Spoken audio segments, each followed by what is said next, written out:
ዋዜማ ለሀገረ ኢትዮጵያና ኢትዮጵያውያን ቢሰሙት ያልነውን የምናጋራበት ሳምንታዊ የፖድካስት የሬዲዮ ስርጭት ዋዜማ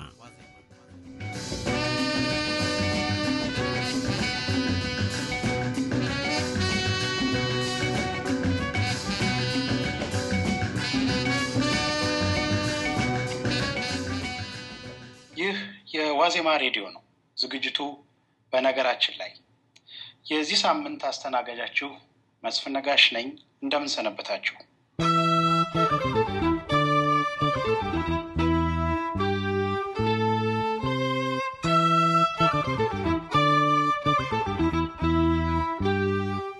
ባለፈው ሳምንት በአገራችን የሃይማኖት ተቋማት ላይ ያተኮረ 3 ክፍሎች ይኖሩታል ያልነውን ውይይት መጀመራችን ይታወሳል። በመጀመሪያው ዝግጅት የኢትዮጵያ ወንጌላውያን አብያተ ክርስቲያናትን አንስተን ነበር። ውይይቱ የመጀመሪያ እንደመሆኑ ብዙ ጉዳዮችን በስፋት መዳሰስ ባንችልም ከአድማጮቻችን ያገኘናቸው በርካታ አስተያየቶች በውይይቱ እንድንቀጥልበት የሚያበረታቱ ናቸው። አስተያየቶቹን ተቀብለናል። ነጠላ ርዕሰ ጉዳዮቹን እያነሳንም ወደፊት በሂደት እንመለስባቸዋለን። በዚህ በሁለተኛው ዝግጅታችን የምንወያየው ስለ እስልምና ሃይማኖት ተቋማት ይሆናል። ተያያዥ ጉዳዮችንም እግረ መንገዳችንን ማንሳታችን አይቀርም። በውይይቱ አብረውኝ የሚቆዩት አወል ቃሲም አለውና አክመል ነጋሽ ናቸው። አወል እንግሊዝ ከሚገኘው ግላስኮ ዩኒቨርሲቲ የዶክትሬት ዲግሪውን አግኝቷል። ከዚያ በፊት በአዲስ አበባ ዩኒቨርሲቲና በሮተርዳም ዩኒቨርሲቲዎች የመጀመሪያና ሁለተኛ ዲግሪዎቹን አግኝቷል። በአሁኑ ወቅት በለንደን ስኩል ኦፍ ኢኮኖሚክስ የሰብአዊ መብትና የሶሲዮሎጂ ትምህርት ክፍል የሰብአዊ መብት ፌሎ ነው። አክመል ነጋሽ ደግሞ የሙስሊም ጉዳዮች የሚባለው መጽሔት ከፍተኛ አዘጋጅ ነበር። እንደሚታወቀው የዚህ መጽሔት ዋና አዘጋጅ ዩሱፍ ጌታቸውና ማኔጂንግ ኤዲተሩ ሰለሞን ከበረ በሽብርተኝነት ተጠርጥራቸዋል ተብለው ከታሰሩት ኢትዮጵያውያን ጋዜጠኞች መካከል የሚቆጠሩ ናቸው። አክመል የመጀመሪያ ዲግሪውን በብሮድካስት ጋዜጠኝነት ከአዲስ አበባ ዩኒቨርሲቲ ያገኘ ሲሆን በአሁኑ ወቅት ደግሞ ሁለተኛ ዲግሪውን እያጠና ይገኛል። እንግዶቼ እንኳን ደህና መጣችሁ። አድማጮቻችን ደግሞ ውይይታችንን ተከታተሉ በማለት እጋብዛለሁ።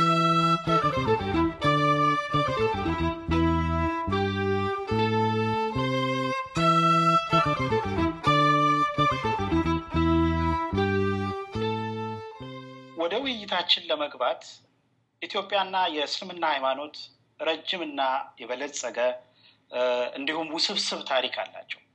የሃይማኖቱ ተከታዮች ከአገሪቱ ህዝብ 34% እንደሚሆኑ ይፋዊው የአገሪቱ የህዝብ ቆጠራ ውጤት ያሳያል። ታሪኩን ያየን እንደሆነ የእስልምና ሃይማኖት ታሪክን ያህል እድሜ ያለው በማህበራዊና ባህላዊ በኢኮኖሚና በፖለቲካው መስክ ያለው ታሪክ በዚህ ውይይት አንስተን የምንጨርሰው ስለማይሆን ውይይታችንን ጠበብ አድርገን መጀመር ይኖርብናል። የሃይማኖቱ ተከታዮች ያልሆኑ አድማጮቻችንን ታሳቢ በማድረግ ጭምር ዋና የሚባሉትን የእስልምና ሃይማኖት ተቋማት በማንሳት ውይይታችንን ብንጀምር መልካም ይመስለኛል። አክመል በዚህ ላይ የምትለን ነገር ይኖራል? እሺ፣ አመሰግናለሁ።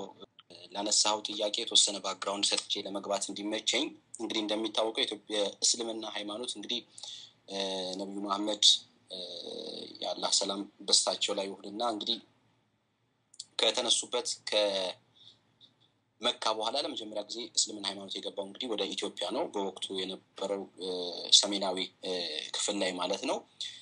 እስልምና በኢትዮጵያ ረጅም ዓመታት ከሺህ በላይ ዓመታት የፈጀ ካልቸር እና ትውፊት አለ ኢትዮጵያ ውስጥ። ይህ ሃይማኖት እንደ ሃይማኖት ወይም ደግሞ እንደ በዋነኝነት ትልቅ አስተዋጽኦ አድርገዋል ተብሎ የሚታሰቡት የሃይማኖታዊ ተቋማቱ በተለይ መስጊዶችና መድረሳ የምንላቸው ናቸው።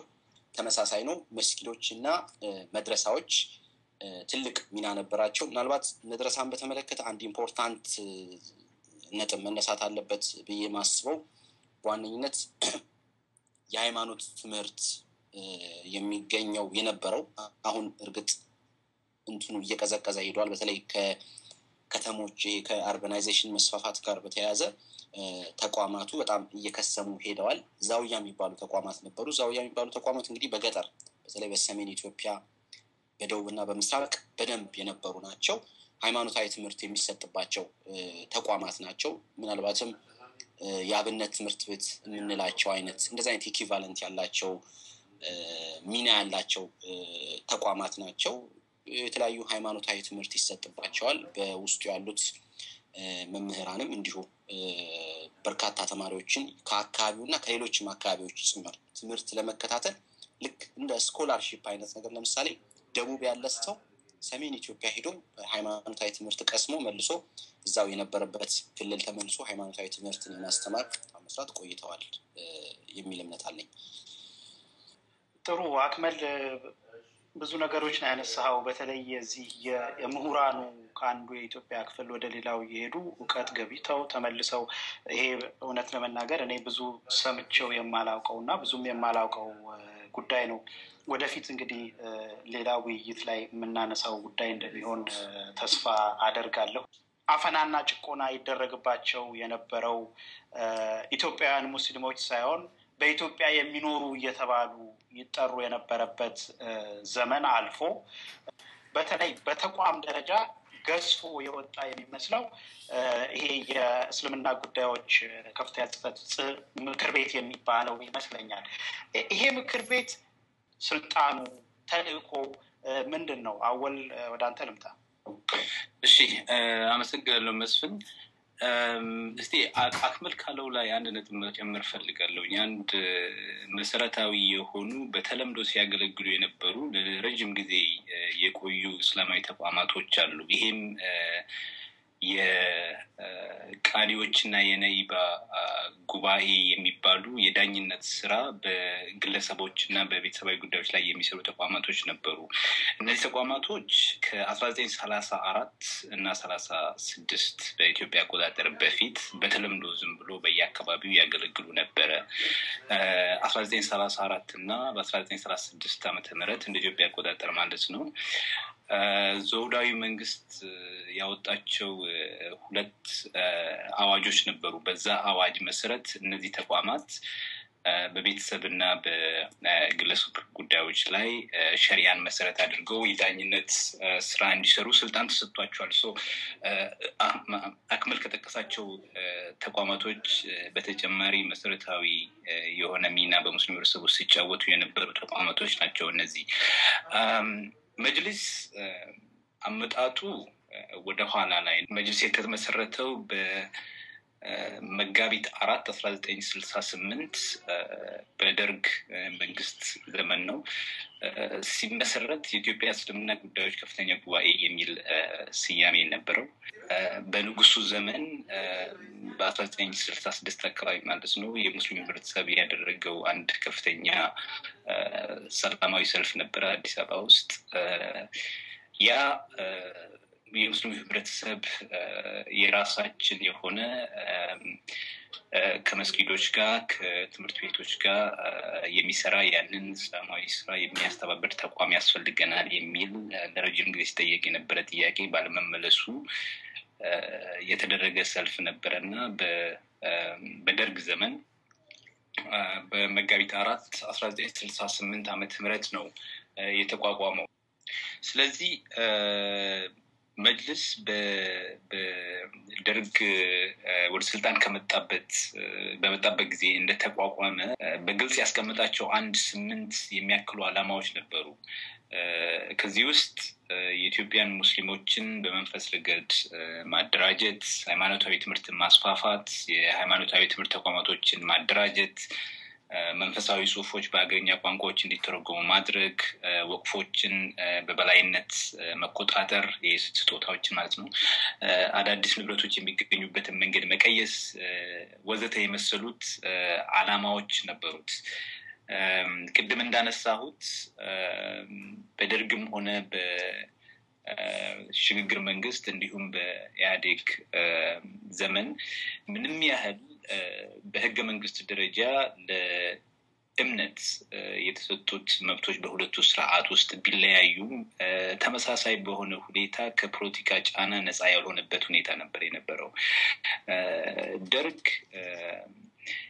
ምንም ያህል እስልምና ድሮ ከነበረው ለየት ባለ ሁኔታ መብቱ ኑሮት እንዲንቀሳቀስና እስላም ሆኖ መታየትን ቢፈቅድም በጊዜው ከነበረው ከሚያራምደው ርዕዮተ ዓለምና ከነበሩት ተቃውሞች በተነሳ የሃይማኖት ተቋም እስልምና ብቻ አይደለም ሌላውንም ማለት ነው በቅርብ ክትትል የሚያደርግበትና በነፃነት እንዳይንቀሳቀሱ የሚያደርግበት ሁኔታ ነበረ። ይህ የሃይማኖት ተቃውሞን መሰረታዊ የፖለቲካ መሳሪያ አድርጎ የመጠቀሙ ነገር በደርግ ብቻ ያበቃ ሳይሆን አሁንም ድረስ የቀጠለ ነገር ነበርና by and large I think የመጅልስ ትልቁ ችግር የሚመስለኝ ከፖለቲካዊ ጫናዎች ነፃ ያለ መሆንና ከዚህ ጋር በተያያዘ ውስጡን እንደ ተቋም ማጽዳት ያለመቻልና ሊረዳው የተቋቋመውን ህዝቦች መረዳት በሚገባው መልኩ በነሱ ፍላጎት መስራት አለመቻሉ ይመስለኛል ትልቁ ችግሩ። ምናልባት እዚህ ላይ አንድ ሐሳብ ልጨምር። መጅሊሱ እንግዲህ 68 ላይ ነው የተመሰረተው።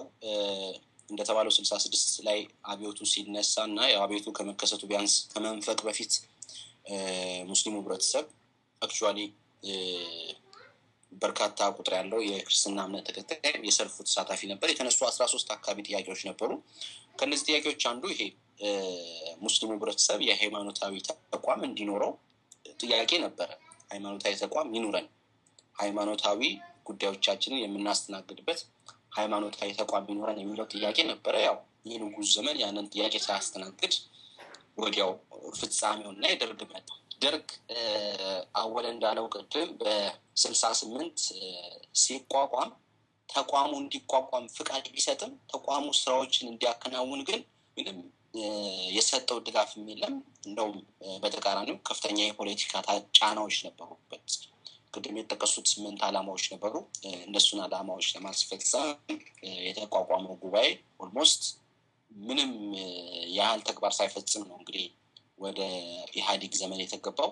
ግን አንድ ነገር መነሳት ያለበት ተቋሙን መጅሊሱን የመሰረቱት ሰዎች በማህበረሰብ ውስጥ የነበራቸው ኢሜጅ እና አክብሮት በጣም ከፍተኛ ስለነበረ ህብረተሰቡ ተቋሙን ወዲያውኑ እንዲቀበለውና ኢቭን ስራ እንኳን ባይሰራ ማለት ነው በዛ ወቅት ተቋሙን እንዲያምነውና እንዲቀበለው ትልቅ አስተዋጽኦ አድርጓል። በወቅቱ የነበሩት የታላቁ አንዋር መስጊድ ኢማም ነበሩ፣ ሼህ መሐመድ ሳኒ ሀቢብ ይባላሉ።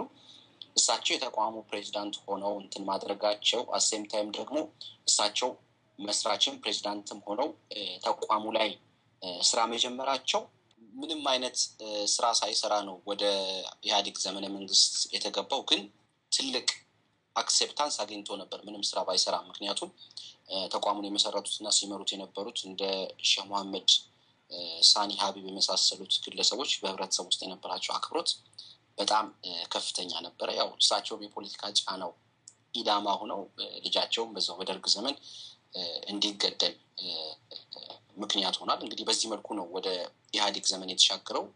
እንደው እዚህ ላይ አንድ ጥያቄ ለማንሳት በደርግም ሆነ አሁን በኢህአዴግ ዘመን መንግስት ተቋሙን የመቆጣጠር ፍላጎት እንዳለው ግልጽ ነው። ግን ሁለቱ መንግስታት ተቋሙን በመቆጣጠር ረገድ የተከተሉት ስትራቴጂ ተመሳሳይ ነበር ወይስ እንዴት ነበረ?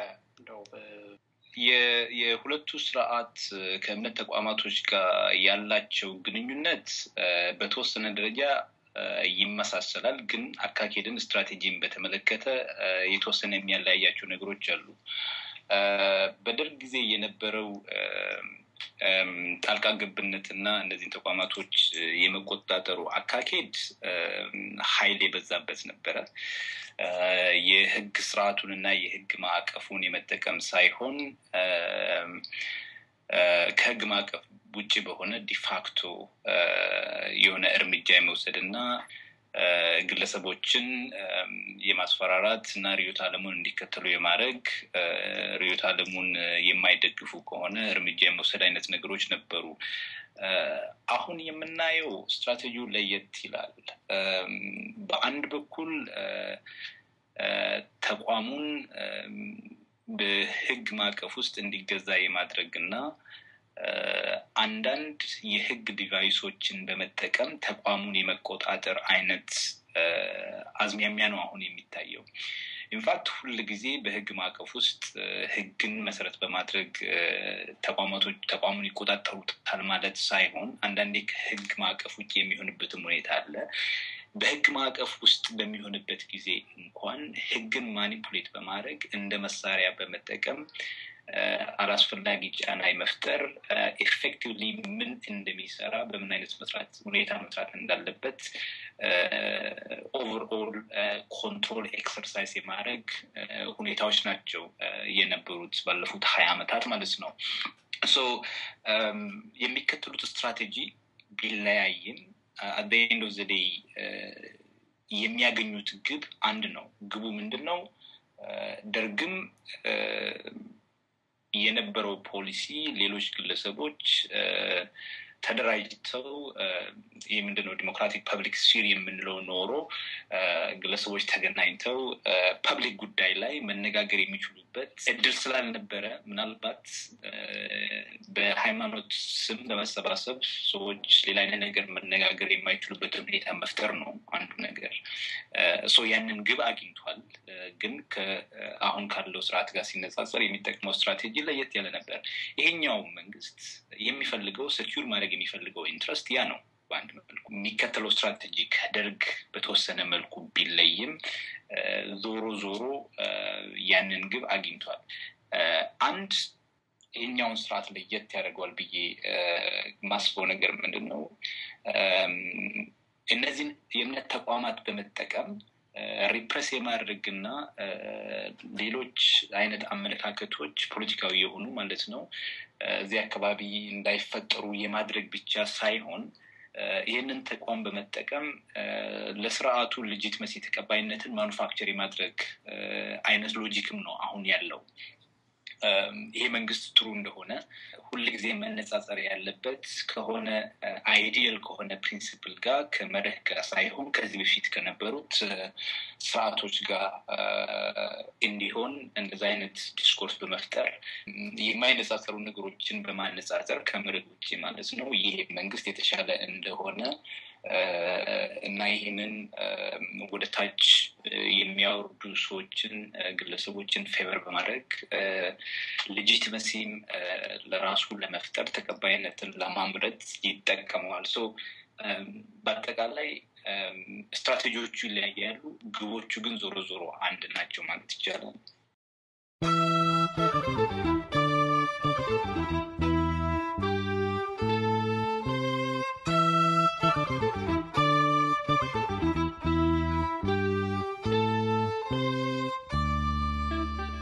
ያደመጣችሁ ያላችሁት ዋዜማ የፖድካስት ስርጭትን ነው። ይህ ዝግጅት wazemaradio.com ድረገጻችን ላይ ታገኙታላችሁ። አስተያየቶቻችሁን ደግሞ wazemaradio@gmail.com wazemaradio@gmail.com ላይ አድርሱን። መሰናዷችን ይቀጥላል። ከዋዜማ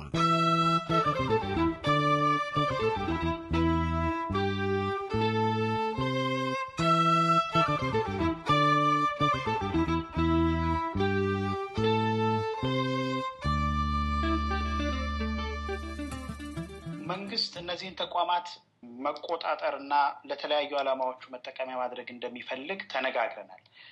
ግን ተቋማት ውስጥ ጣልቃ የሚገባባቸው መንገዶች ምንድን ናቸው? እንደው ምሳሌ ልትሰጡን ትችላላችሁ ወይ? መንግስት የተለያዩ ተቋማቶቹን ሊቆጣጠር የሚችልባቸው ህጋዊ መሰረቶች አሉ። አንድ ለምሳሌ መጅሊስ እንደ ማህበር ተደርጎ እንዲመሰረት የተወሰነበት ምክንያት ከቅርብ ጊዜ ወዲህ ማለት ነው ማህበር እንደ ማህበር ከተደራጀ አንድ ተቋም መንግስት እዛ ማህበር ላይ በተለያየ አይነት መልኩ ጫና የማሳደር አቅም አለው። ለምሳሌ እንደ ማህበር ስለተቋቋመ ማንኛውም ማህበር እንደሚመዘገበው ሁሉ መጅሊስ ተመዝግቧል። ያ የሚመዘግበው መንግስታዊ ተቋም የተመዘገበውን ድርጅት ማለት ነው ሁለንተናዊ እንቅስቃሴውን የመቆጣጠርና የመከታተል ስልጣን አለው።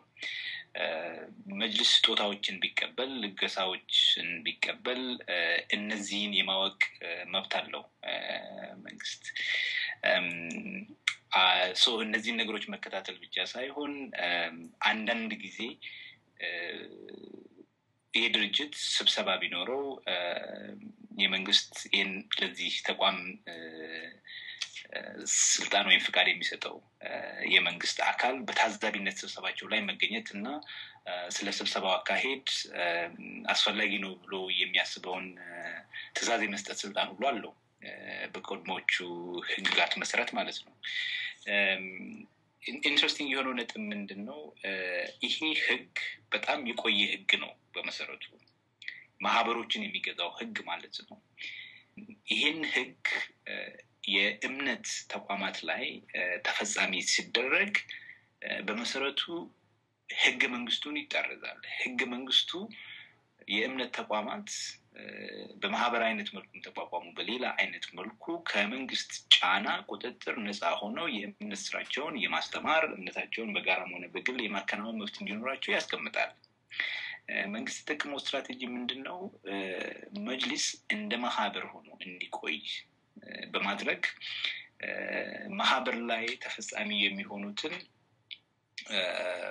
እነዚህን በጣም የቆዩ በንጉሱ ጊዜ የወጡ ህጎችን ይጠቀማል ማለት ነው። አንዳንዶቹ ፕሮቪዥኖች በ1952 የወጣው የፍትሐብሔር ህግ ውስጥ ያሉ ፕሮቪዥኖች ናቸው። እነዛ ፕሮቪዥኖች ከህገ መንግስቱ ድንጋጌዎች ጋር አይጣጣሙም። አንድ ለማህበር ወይም ደግሞ ለመጅሊስ በዚህ በምናወራው ኬዝ ስልጣን ፍቃድ የሰጠው አካል ስልጣን የሰጠው አካል በየማወራበት ምክንያት በየጊዜው ስለሚቀያየሩ ነው እነዚህ ተቋማት። አሁን በቅርብ የመጨረሻው ህግ በማንኛውም ማህበራት የሚተዳደሩት አንድ የፌደራል ጉዳዮች ሚኒስቴር ስር ባለ ዳይሬክቶሬት ነው። ይሄ የቅርብ ጊዜ እንትን ነው። ይሄ ዳይሬክቶሬት ስብሰባቸው ላይ የመገኘትና የስብሰባቸውን አካሄድ የስብሰባቸውን አጀንዳ የመጠየቅና የማወቅ ህጋዊ መብት አለው። ይሄ በምንም አይነት መልኩ ከፍሪደም ኦፍ ኤክስፕሬሽን ጋርም የራስን ሐሳብ የመያዝ እና የማራመድም ሆነ አንዳንድ ከእምነት ጋር በተያያዘ ህገ መንግስቱ የሚደነግጋቸው ወይም ሌሎች ዓለም አቀፍ ሰብአዊ መብቶች ከሚደነግጓቸው ድንጋጌዎች ጋር በምንም አይነት መልኩ ሊጣጣም አይችልም። ይሄ በቀላሉ ሰትል የሆኑ ስትራቴጂክ የሆኑ የህግ መሳሪያዎች ናቸው መንግስት የሚጠቀማቸው። ከዚህም ያለፉ በጣም ኤክስፕሊሲት የሆኑ በጣም አግሬሲቭ የሆኑ መንግስት የሚጠቀማቸው ስትራቴጂዎች አሉ። ግን በመሰረቱ እነዚህን የመሳሰሉ መሳሪያዎች በእጁ አሉ። መንግስት አመታዊ የስራ እቅዳቸውን በጀታቸውን ዝርዝር እንቅስቃሴያቸውን ስብሰባ ላይ የሚወስኑት ውሳኔ ሹመት ሲያደርጉ የሚተዳደሩበትን ደንብ እንዲያወጡ እና ለመንግስት እንዲያሳዩ ይጠየቃሉ። ይሄንን ካላደረጉ ደግሞ በወንጀል ይጠየቃሉ። ይሄ ምን ያህል ኮንትሮል ለመንግስት እንደሚሰጠው በቀላሉ ማየት ትችላለህ። እንደዚህ አይነት ላቲቲዩድ ያለው መንግስት ምንም አይደለም የስርዓትና ዲሞክራቲክ የምትለው የህዝብ ማንዴት ያለው መንግስት ራሱ ይሄንን አቢዩዝ ለማድረግ ብዙ ላቲቲዩድ ያለው። ስለዚህ እነዚህ መንግስት ከሚጠቀማቸው ስትራቴጂክ ሪሶርሶች አንዳንዶቹ ናቸው። እዚህ ላይ ግን አወል ወደ ሌላ ጉዳይ ከመሄዳችን በፊት የመንግስት የሌሎች ሀገሮችንም ልምዶች ምናልባት ጠቅሰህ ልታስረዳኝ ትችላለህ? እነዚህ የሃይማኖት ተቋማት የሚያደርጓቸውን ነገሮች ማወቁ በራሱ ምንድነው ችግሩ? መሀል ገብቶ እንዳልከው ለምሳሌ አንድን የሃይማኖት ተቋም ልክ እንደማንኛውም ማህበር በመቁጠር ከነገ ጀምሮ የለህም ወይም ፍቃድህን አላድስልህም ማለት በተለይ በኢትዮጵያ ከእስልምና ሃይማኖት ረጅም ታሪክ አንጻርም ቢሆን እንደው ሌላው ቀርቶ ለፕሪስቲጅ ለእንትን ራሱ እንትን ነገር አለው ኦፌንዲንግ ነገር አለው። ግን እነዚህ የሚደረጉትን ነገሮች ማወቁ ዴሞክራሲያዊ መንግስት ነው ብለን ብናስብ እንደው ህጉ ላይ መቀማጡ ማለት ነው ይሄ መንግስት አቢዩዝ ያደርገዋል በሚለው በጣም ተስማምቼ፣ ሌሎች ሀገሮች እንዴት ነው እነዚህ ነገሮች የሚቆጣጠሩት? የሃይማኖት ተቋማቱ ለምሳሌ ገቢያቸውን አሜሪካን ሀገር በጣም ቁጥጥር ይደረጋል። ሞሮለስ ያውቃሉ ገቢያቸውን። ለምሳሌ መንግስት የነዚህ ተቋማት መመነው እንቅስቃሴ ማወቁና መቆጣጠሩ ምንም ችግር የለውም። ትራንስፓረንት መሆን መቻል አለባቸው። አካውንትብል መሆን መቻል አለባቸው። መንግስት ኦዲት ሊያደርጋቸው ይገባል።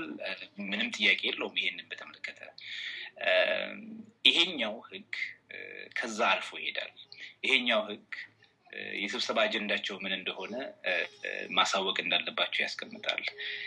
ማናቸውም አይነት እንቅስቃሴዎች ማለት ይቻላል እነማን እንደሚሾሙ እነማን እንደሚሻሩ ይሄንን ማድረግ መቻሉ፣ ይሄንን በህግ ደረጃ ለራሱ መብት መስጠቱ፣ ስብሰባቸውን ሄዶ መከታተል መቻሉ፣ የስብሰባቸውን አጀንዳ የማወቅ መብት ለራሱ በህግ መስጠቱ ዲሞክራቲክ በሆነ ስርዓት ውስጥ ነሰሰሪ ከምትለው በላይ ይሄዳል። በማንኛውም ዲሞክራቲክ ሲስተም ውስጥ ያንን አይነት ኢንትሩሲቭ የሆነ ሜጀር ጀስቲፋይ ልታደርግ አትችልም። ፕሮፖርሽኔት አይደለም። በሌሎች ሀገሮችም ፕሮፐር የሆነ ኦዲቲንግ ይደረጋል። ነገር ግን አንድን የተደራጀ ተቋም አስቀድመ የስብሰባ አጀንዳ ምንድን ነው ልታሳውቀኝ ይገባል። እነማንን ትሾማለህ፣ እነማንን ትሽራለህ የሚል ደረጃ ላይ የምትደርስ ከሆነ ብዙ መሰረታዊ የሆኑ መብቶችን እየጣስክ ነው ማለት ነው። አክመል የምትጨምረው ነገር አለ? መጀመሪያው ጥያቄ ላይ እነዚህ ተቋማት ውስጥ እንዴት ነው ጣልቃ የሚገባው የሚል ማሳያዎችን እየመረመር ነበር። ተቋሙ ላይ መጅሊስን መሰረት አድርገን ስናወራ በዋነኝነት ተቋሙ ኢንስቲቱሽናል ኦቶኖመስ እንዳይኖረው ማድረግ ነው። እንግዲህ በመሰረታዊ መልኩ መንግስት ተቋሙን በማዳከም ተቋሙ ምንም አይነት ግልጋሎት እንዳይሰጥ ማድረግ ነው እንግዲህ በዋነኝነት ኢንተርፌር የሚያደርገው። የኢትዮጵያ እስልምና ጉዳዮች ጠቅላይ ምክር ቤት እንደ ዓላማ ተብለው ቅድም ያነሳናቸው ነጥቦች ሊሆኑ ይችላሉ። ሌሎችም ሃይማኖታዊ፣ መንፈሳዊ፣ ኢኮኖሚያዊም ሌሎች ጥቅሞችን ወይም ደግሞ ስራዎችን ለህብረተሰቡ እንዳይሰራና እነዛንም ስራዎች ወደ ተግባር እንዳያውልና ለውጤት እንዳያበቃ ልክክል የሚፈጥርበት ተቋሙ ጥንካሬ እንዳይኖረው በመንግስት ጫንካ ላይ ብቻ ያረፈ እንዲሆን በማድረግ ነው። ተቋሙ የኤንጂኦ ሰርቲፊኬት ነው ያለው። ቅድም እንደተባለው በየ3 አመቱ የሚታደስ ነው።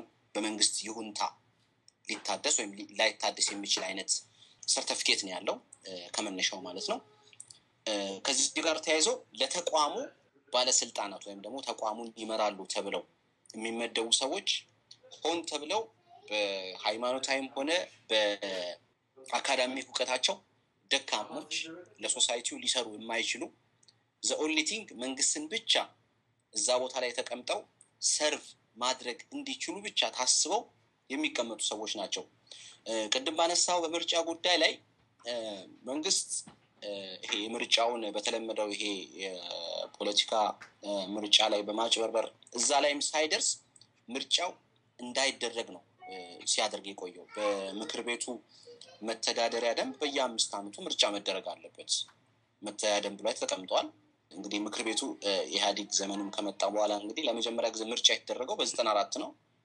የይስሙላ ምርጫ ተደርጎ መንግስት የሚፈልጋቸው ሰዎች ብቻ ተቀመጡ። እሱ በሚፈልገው አሰራር ምርጫው ተደርጎ ማለት ነው። ከዛ በኋላ እንግዲህ ኦልሞስት ለ12 እና ለ13 አመታት ምርጫ ሳይደረግ ቆይቷል ተቋሙ ውስጥ ማለት ነው። አሁን ያለው ከረንት ክራይስም አንዱ መነሻ ወይም ደግሞ ተያይዞ የተነሳው ጉዳይ የምርጫ ጉዳይ ነው።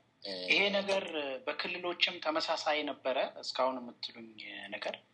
በክልል የእስልምና ጉዳዮች ምክር ቤቶች ውስጥ ማለት ነው? ያ ኦፍ ኮርስ ተመሳሳይ ነበር። እርግጥ በክልል ያሉት ተቋማት ማለት መጅሊሱ በጥቅሉ ያው እንዳልኩ ኢንስቲትዩሽኑ ደካማ እንዲሆን ስለተደረገ ይሄ ህብረተሰቡ ላይ የሚያደርሰው ኢንፍሉዌንስ ይሄ በፖሊሲ ደረጃ ወይም ደግሞ በመንግስት ፖሊስ በመንግስት ዱላ ወይም ጥይት በመታገስ ከማድረግ በዘለለ ህብረተሰቡ ላይ ሊያደርስ የሚችለው ተጽዕኖ ኢምንት ነው እስከ ቅርብ ጊዜ ድረስ ማለት ነው። በክልሎችም የነበረው ትሬንድ ግን ተመሳሳይ ነው። ኦልሞስት ተቋሙ እንግዲህ ከዛ ከነበረበት ጊዜ ጀምሮ ምንም አይነት ምርጫ ሳይደረግ ቆይቷል። በየጊዜው ግን ሰዎች ተመርጠው እንደ አዲስ ይቀመጣሉ። ከየት እንደመጡ አታውቅም። ትላንት ግለሰብ የነበረ ሰው ወይም ደግሞ ትላንት የመንግስት ቢሮ ይሰራ የነበረ ሰው ዛሬ የእስልምና ጉዳዮቹ ምክትል ፕሬዚዳንት ወይም ጠቅላይ ምክር ቤት ምናምን ነገር ተብሎ ተቀምጦ ታይዋለህ። እነዚህን ሰዎች በትክክል የሚያስቀምጣቸው መንግስት ነው። ከዚህ ከጣልቃ ገብነቱ ጋር በተያያዘ ሌላ የማነሳው ነገር ለሃይማኖታዊ ግልጋሎት የሚውሉ ተቋማት አሉ። ቀደም መነሻው ላይ እንዳነሳናቸው መስጊዶችና መድረሳዎች የሃይማኖት መማሪያ ተቋማት ማለት ነው። እነዚህ ተቋማት አክቲቭሊ ስራ እንዳይሰሩ ለምሳሌ በመስጊድ ውስጥ የሚካሄዱ የሃይማኖት ትምህርቶች፣ በመድረሳዎች ውስጥ የሚሰጡ ሃይማኖታዊ ትምህርቶች እንዳይካሄዱ መጅሊሱ ባገኘው በራሱ በዲፋክቶ ስልጣኑ ማለት ነው ሲያቀም ነው የቆየው። ይህንን የሚያስፈጽመው ያው ከመንግስት በተሰጠው ኃላፊነት መሰረት ነው። መጅሊሱ ግን የተሰጠው ለምሳሌ ማንኛውም አይነት የሃይማኖት ተቋማት ለሃይማኖት የሚሰሩ ኤንጂኦችም ሊሆን ይችላሉ፣ መስጊዶችም ሊሆን ይችላሉ፣ ማንኛውም አይነት ነገር እንዳይሰራ ፍቃድ የሚሰጠው የሚከለክለው መጅሊስ ነው። ያንን ደግሞ የሚያስፈጽመው ከመንግስት በተሰጠው ኃላፊነት መሰረት ነው። አይ ቲንክ አሁን አክመል ያነሳው ጥሩ ነጥብ ነው። ምንድነው የሚያሳየው ነገር እንደ ማህበር መቋቋሙ አንድ ከክብር አንጻርም እንደ ማንኛውም ተራ ኤንጂኦ በዛ በሚያቋቁመው እና ሰርቲፊኬቱን በየጊዜው ለሚያድሰው ተቋም በዚህ አይነት መልኩ ራሱን ሰብሚት ማድረጉ ተቋሙ የሚኖረውን ክብር በጣም ያወርደዋል። አንዳንድ ጥናቶች ላይ ያየሁት ነገር ምንድነው የሚያመለክተው የመጅሊስ መሪዎች ብዙ ጊዜ ምንድነው የመጅሊስ ህጋዊ ሰውነት ብሎ በሚጠይቁበት ጊዜ ይሄን ኤንጂኦ እና ማህበር የሚባለውን ዲስክሪፕሽን በጣም ነው የሚጠሉ። ለምሳሌ የኦርቶዶክስ ቤተክርስቲያንን ሁኔታ ብታይ ቤተክርስቲያን በ1948 በተሻሻለው ህገ መንግስት ላይ አንቀጽ 126 አካባቢ ይመስለኛል በግልጽ ብሔራዊ ሃይማኖት እንደሆነና ቤተክርስቲያኗ ብሔራዊ ቤተክርስቲያን እንደሆነች ያስቀምጣል። ያንን ህገ መንግስት መሰረት በማድረግ ሲቪል ኮድ ምንድነው የፍትሐ ብሔር ህጉ የሚደነጋቸው ድንጋጌዎች አሉ። ወደ አንቀጽ 390 ምናምን አካባቢ ያንን የህገ መንግስታዊ ፕሮቪዥንን በመከተል ለቤተክርስቲያኗ የሚሰጣቸው ፕሪቪሌጆች አሉ። ይህን ፕሪቪሌጅ ምንም ያህል ይሄ በእምነትና ሃይማኖት በሃይማኖትና በመንግስት መካከል ያለው ጋብቻ ሙሉ በሙሉ ከደርግ ጊዜ ጀምሮ የፈረሰ ቢሆንም አሁን በህገ መንግስቱ የተረጋገጠ ቢሆንም ባለፉት 20 ዓመታት ማለት ነው በ1991 አካባቢ አንድ ቤተክርስቲያኗ ያወጣችው ደንብ ላይ እነዚህ አሁን ቅድም ያልኩ የፍትሐ ብሔር ህጎች በመጥቀስ መብቶቿና ጥቅሞቿ ምን እንደሆኑ እስከ ድረስ እንደሆኑ ያ በ1991 ወጣ ያልኩ ህግ ያስቀምጣል። ይሄ ህግ የሚጠቅሰው ህገ መንግስቱን የ1948ን ህገ መንግስት በመሰረት በማድረግ የወጣው ፍትሐ ብሔር ህግ አንቀጾችን መሰረት በማድረግ ነው። ይሄ ምንድነው ኢምፕሊኬሽኑ በተለይ በዚህ አይነት መልኩ ሰልፍ ኮንስቲቲዩቲቭ የሆነ ተቋም እንደ ማህበር አንድ የሆነ ድርጅት የመንግስት ድርጅት ማለት ነው ሰርቲፊኬት እየሰጠው የሚሰራ ሳይሆን ራሱን በራሱ የሚመሰረትና ለራሱ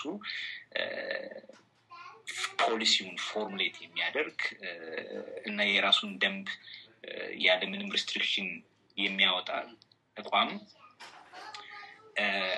በአዋጅ መልኩ መንግስት ልክ መስሪያ ቤቶችን ሲያቋቁም ወይም አንዳንድ መስሪያ ቤቶችን ሲሽር እንደሚሽረው መንግስት በዛ አይነት መልኩ እስካልሻረው ድረስ ያ ራሱ የሚያወጣው ህግ ለራሱ የህግ ሰውነት ዋስትና ህልውና ይሆነዋል ማለት ነው። ያ ነው ቋሚ የምስክር ወረቀት የሚሆነው። እና መንግስት በየጊዜው ይሄ ጣልቃ የሚገባበት የተለያዩ ነገሮችን በተመለከተም እየጠቀስኳቸውን አይነት ጣልቃ ገብነትን ኤክሰርሳይዝ የሚያደርግበት አጋጣሚ የለም ማለት ነው። ይሄ ማለት ጣልቃ አይገባም ማለት አይደለም። ኦፍኮርስ ጣልቃ ይገባል፣ ሲገባም ነበረ። ነገር ግን ቢያንስ መንግስት እንደዚህ አይነት ጣልቃ ገብነትን በሚያደርግበት ጊዜ ያንን ጣልቃ ገብነት በህግ ቋንቋ ሊሸፍነው አይችልም። መብት አለኝ እንደዚህ ሊል አይችልም። ስለዚህ እንደ ማህበር መመስረቱ እና በተለያየ ጊዜ ይሄው መጅልስ በተለያየ ጊዜ ከመንግስት ጋር እየተደራደርን ነው ብሎ የመንግስት አመራሮች ምላሽ የሰጡበት ጊዜ አለ። ይሄ የመጅልስን ህጋዊ ሰውነት በሚመለከት መንግስት በዚህ አይነት መልኩ እንዲቆይ ማድረጉ በተወሰነ ደረጃ የሚያመላክተው ምንድነው? ህግን ከለላ በማድረግ አስፈላጊ በሆነ ጊዜ ኮንትሮል ማድረግ፣ ሬጉሌት ማድረግ እስከ መበተን ድረስ መብት እንዲኖረው ነው የሚል እምነት ነው ያለኝ እኔ እና ያንን መጨመር ነው። ይሄ 1991 ወጣ ያልከኝ ህግ ቤተክርስቲያኒቱ ራሷ ያወጣችው ነው ወይስ መንግስት ያወጣው ህግ ነው? ነው ይሄ ቤተክርስቲያኗ ያወጣችው ነው።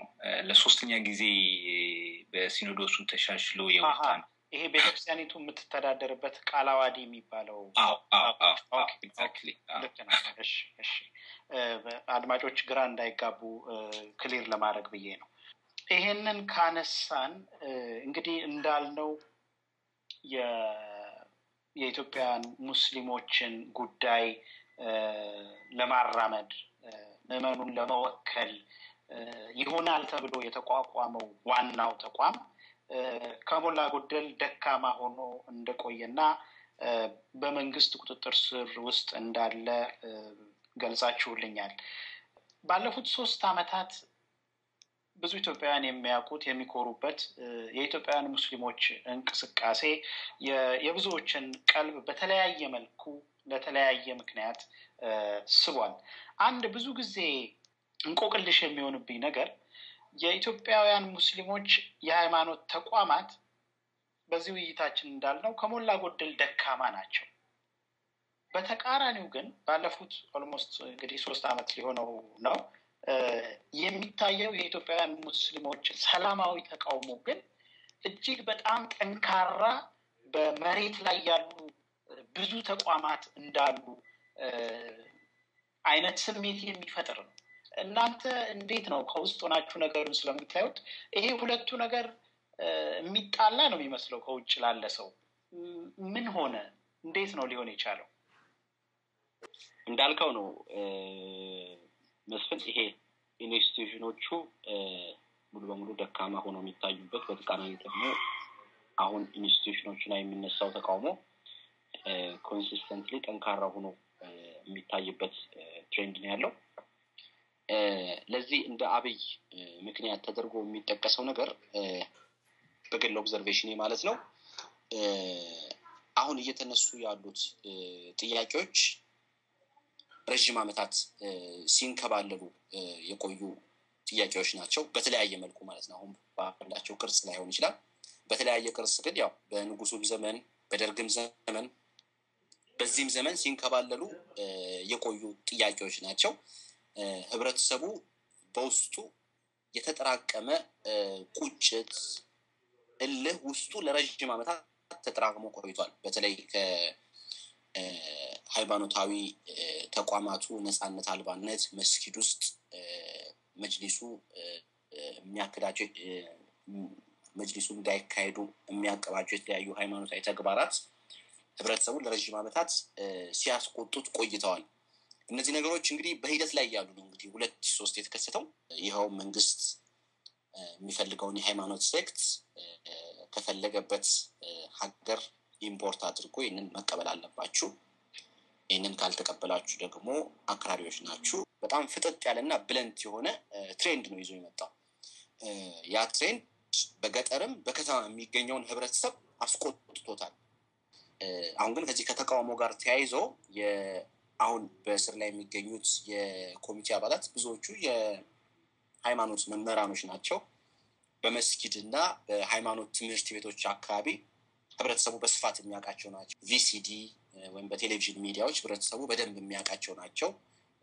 ሃይማኖታዊ ትምህርቶችን በመስጠት ማለት ነው። አንዳንዶቹ ሽማግሌዎች ናቸው፣ አንዳንዶቹ ወጣቶች ናቸውና በተለያየ እድሜ ደረጃ ያሉ ናቸው። ሁሉም ህብረተሰቡ በስፋት ያውቃቸዋል ለረጅም ዓመታት ሲያያቸውና እንደ ሊደር ሲፈልጋቸው ቆይቷልና በዋነኝነት ግን የተንከባለለና ለረጅም ጊዜ ቆየ ቁጭትና እልህ ይሄ ከመብቱ ጥያቄው ጋር በተያያዘ ማለት ነው እያንዳንዱ ቤት ድረስ ሙስሊሙ ህብረተሰብ እያንዳንዱ ቤት ድረስ በዚህ ከአክራሪነት ጋር በተያያዘ ከሃይማኖት ትምህርት ጋር በተያያዘ እያንዳንዱ ሙስሊም ቤት አንኳኩቶ የደረሰ ችግር ስለሆነ ከመጅሊሱ ጋር በተያያዘ ያሉት ችግሮች እንግዲህ በጣም በዘርፈ ብዙ ናቸው።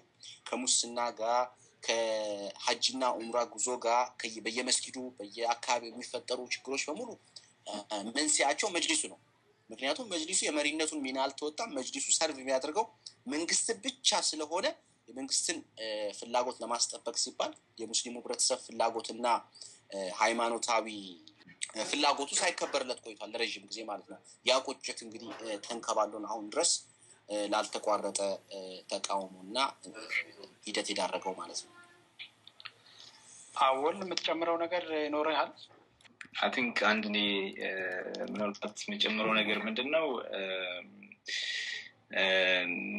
አገሪቷ ላይ ለረጅም ጊዜ ከነበረው የመብት ጦት ሙስሊም ብቻ የሚመለከት አይደለም ሌላውንም ህብረተሰብ የሚመለከት ማለት ነው። ሙስሊም መሆንና ክርስቲያን መሆን አንድ ከምንገዛባቸው መስፈርቶች አንዱ ነው። ሌሎችም የምንገዛባቸው ማንነቶች አሉ። አገሪቷ ውስጥ በተለያዩ ጊዜዎች በእነዚህ በተለያዩ ማንነታችን የሚደርሱብን ጉዳቶች ነበሩ፣ የመብት ረገጣዎች ነበሩ። በዚህ ላይ ቅርብ ጊዜ ከዚህ እንቅስቃሴ ጋር በተያያዘ የተፈጠረው ነገር ምንድነው? ሌሎች ግለሰቦችን አደራጅቼ በእነዚህ ግለሰቦች በኩል ሰትል በሆነ መልኩ እምነት ወደ ምንድነው ሌላ እምነት ስፖንሰር ላድርግ አይደለም፣ እኔ ራሴ እምነትን ስፖንሰር አድርጌ ግለሰቦች እንዲቀበሉት በየመስጊዱ አስተማሪዎች አስቀምጬ በህዝብ ገንዘብ ስፖንሰር አድርጌ ማስተማር አለብኝ፣ የማይቀበሉትን ማስገደድ አለብኝ የሚል አመለካከት ነው፣ ፖሊሲ ነው መንግስት ያመጣውና ይሄ ደግሞ ከምንም በላይ አዋራጅ ነው። ከዚህ በላይ ቁጭት የሚፈጥርና ኢንዲግኔሽን የሚፈጥር ነገር ሊያደርግ አይችልም መንግስት። አት ሰም ሌቭል የህዝቡን ቁርጠኝነት አክመን እንዳስቀመጠው ከፍ ያደረገው የሚመስለኝ መንግስት እዚህ ነገር ላይ የተከተላቸው አካሄዶች ነው። ሌሎች ግለሰቦች ይህንን እምነት ማብላት ፈልገው ኢትዮጵያ ውስጥ ማስተማር ቢፈልጉ ይችላሉ፣ ህገ መንግስቱም ይደነግጋል። ግን ግልጽ በሆነ ሁኔታ የኦዲዮ እና የቪዲዮ ጭምር ማስረጃዎች አሉ። መንግስት እዚህ ውስጥ ሙሉ በሙሉ እጁ እንደነበረ መንግስት እንደዛ አይነት ድርጊቶችን በሚያደርግበት ጊዜ ከህዝቡ እንደዚህ አይነት ቁጣ እንደሚመጣ አይ ቲንክ ማንም መገመት ይችላል። በአንድ መልኩ የነበረው ኢንዲግኔሽን ነው ማለት ይቻላል ለዚህ አይነት ዲሲፕሊንድ ኢኖቬቲቭ ክሬቲቭ ለሆነ እንቅስቃሴ መሰረት የሆነው። በሌላ መልኩ ሶሻል ሚዲያ የራሱን ሚና ተጫውቷል። አዲስ ጀነሬሽን ተፈጥሯል ኢትዮጵያ ውስጥ አሁን። አይ ቲንክ የሶሻል ሚዲያ የጀነሬሽን መቀየርና መንግስት ያራመደው ፖሊሲ የማዋረድ አቅሙ አንድ ላይ ይህንን የፈጠሩ ይመስለኛል።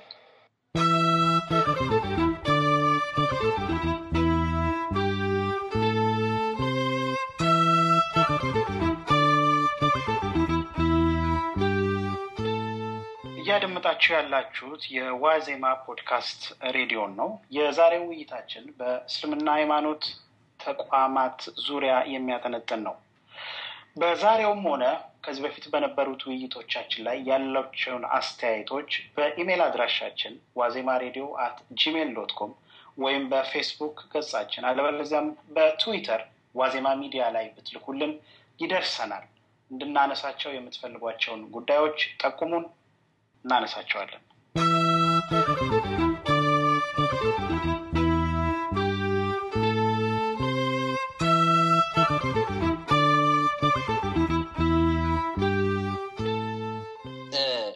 ምናልባት ቅድም ካነሳሁት ጋርም አንድ ላይ ተያይዞ ሊሄድ ይችላል። ሙስሊሙ ህብረተሰብ እንደ ህብረተሰብ ማለት ነው እንደ ህብረተሰብ በተለያዩ መንግስት የሚፈጽመውን ነገር እየፈጸመ ያለውንም ነገር አዌር ሆኗል ማለት አሁን አብዛኛው ሰው የመንግስት ቴሌቪዥን የመንግስት ሚዲያዎችን ይከታተላል። መንግስት ለረጅም ጊዜ እሱ የሚፈልገው የፕሮፓጋንዳ መስመር ብዙ ሰዎች ላይ ተጽዕኖ አሳድሮ እሱ የሚሉትን ብቻ እንደሚሰሙ አድርጎ ኮንሲደር ያደርግ ነበር። አሁን ግን እንደዛ አይመስለኝም። ትሬንዱም እንደዛ አይደለም። አብዛኛው ህብረተሰብ አንደርስታንድ አድርጎታል መንግስት ምን ለማድረግ እንደፈለገ ምን ሲያደርግ እንደነበር። ምክንያቱም በየአካባቢው አይቶታል። ገጠር ድረስ ስልጠና ብሎ ሄዷል። ራሱ አረቦችን ይዞ ከሊባኖስ ስልጠና ብሎ በአስተርጓሚ ትምህርት አሰጥቷል በየቦታው።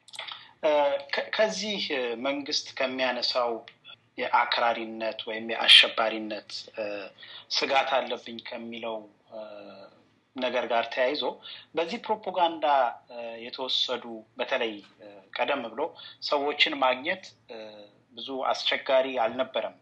እንደምታውቁት እርግጥ በሂደት ይሄ ያለመተማመን መንፈስ በጣም ቀንሷል። በጣም ቀንሷል። አሁን እርግጥ ድሮም ቢሆን በህዝብ ለህዝብ ደረጃ ሁላችንም እንደምናውቀው ነው ክርስቲያንና ሙስሊም ጎረቤት ነው፣ አብሮ የሚያድግ አብሮ የሚኖር ነው።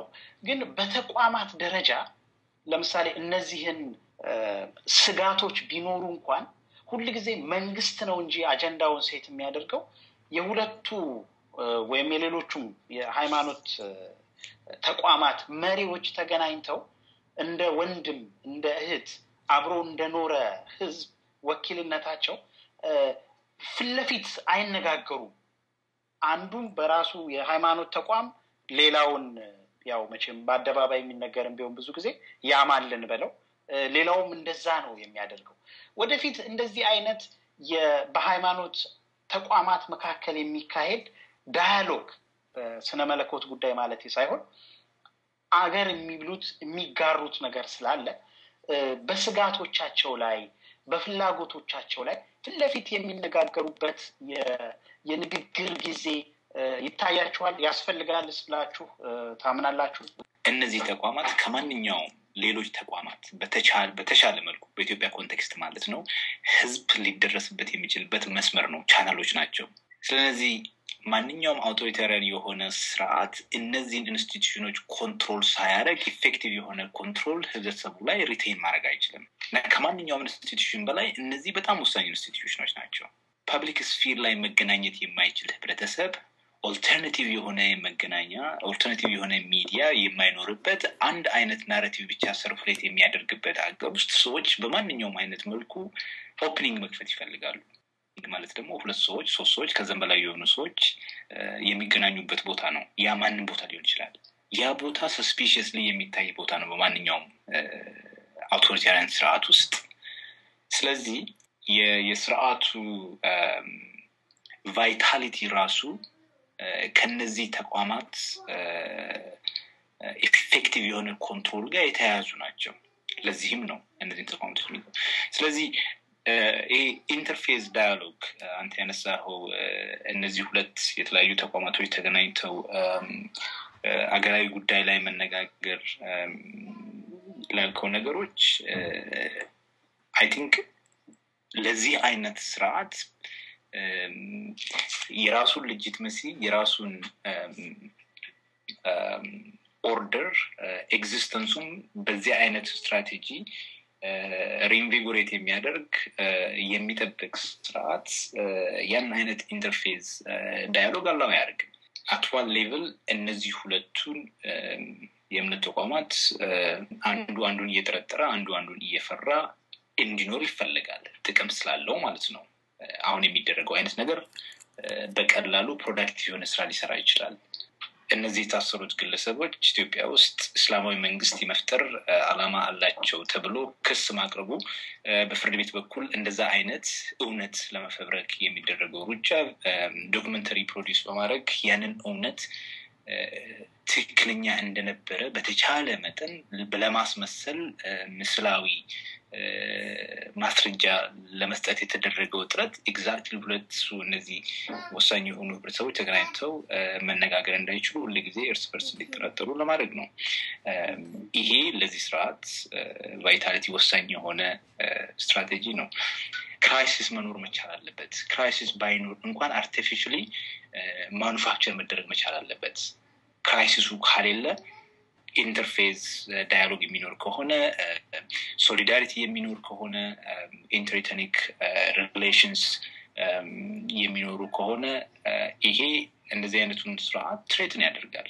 ስለዚህ ይሄ ፍሪክሽን ይሄ ፊዥር ሁሉ ጊዜ ሜንቴን ማድረጉ ለኦርደሩ አስፈላጊ ነው።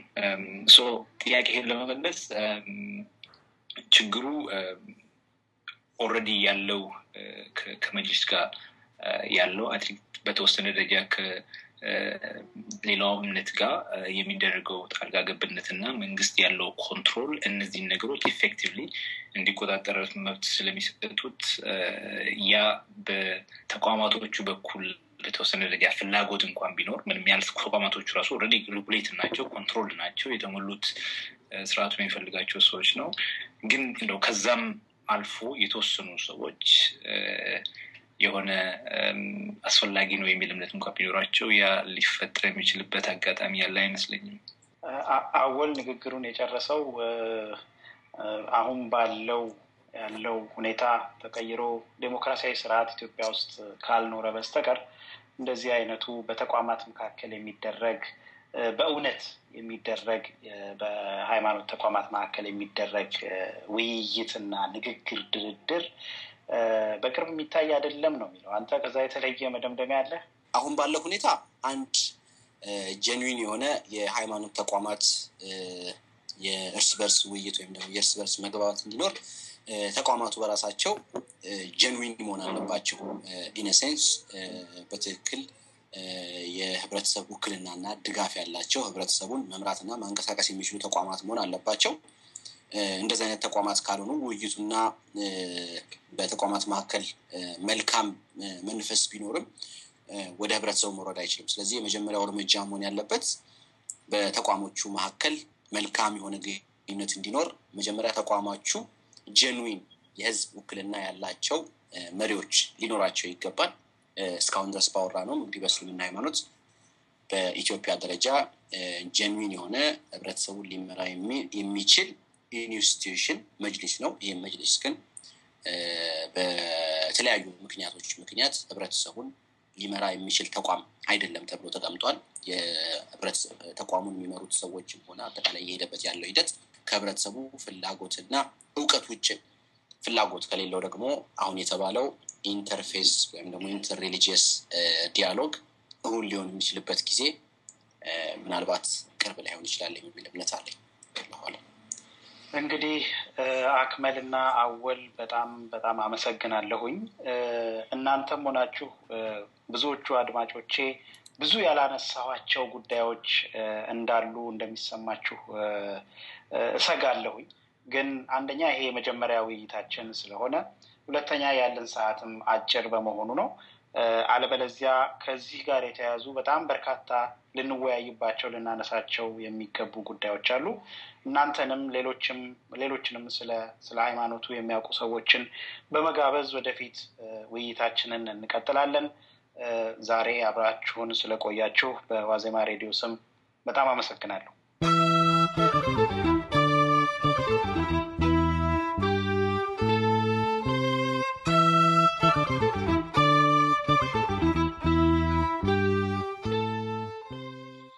አድማጮቻችን እንደተከታተላችሁት በኢትዮጵያ የእስልምና ሃይማኖት ተቋማትን የተመለከተውን ውይይታችንን ጨርሰናል።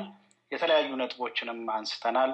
ቀደም ብዬ እንደገለጽኩት ያላነሳናቸው በርካታ ጉዳዮች እንዳሉ እረዳለሁኝ። በሌላ ጊዜ እንመለስባቸዋለን። የዚህ በኢትዮጵያ የሃይማኖት ተቋማት ዙሪያ ያነሳነው የጀመርነው ውይይት 3ኛ ክፍል በሚቀጥለው ሳምንት ይቀርባል። ዝግጅቱ በኢትዮጵያ ኦርቶዶክስ ተዋሕዶ ቤተክርስቲያን ተቋማት ዙሪያ የሚያጠነጥን ይሆናል። ሳምንት እንገናኝ።